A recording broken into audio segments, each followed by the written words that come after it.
Les Bleus vont affronter l'attaquant le plus rapide de la Coupe du Monde, enfin le deuxième plus rapide parce que le premier joue pour la France et vous le connaissez.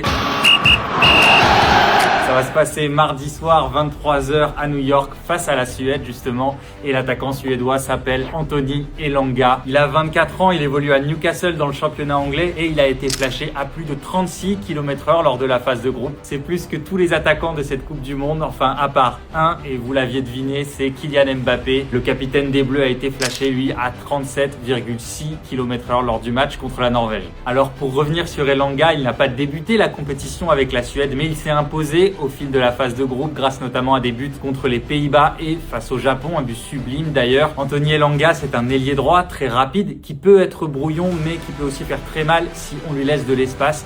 Vigilance donc pour celui qui sera le latéral gauche des Bleus. En parlant d'espace, la contre-attaque est l'une des forces de cette équipe suédoise car en plus d'Anthony Elanga, il y a Alexander Isak, l'attaquant de Liverpool recruté l'été dernier pour 150 millions d'euros. Il revient de blessure mais lui aussi adore attaquer la profondeur. Et pour compléter ce trio, on trouve Victor Gyökeres, le buteur d'Arsenal. Lui, il n'est pas toujours très à l'aise avec le ballon mais il reste en permanence à l'affût.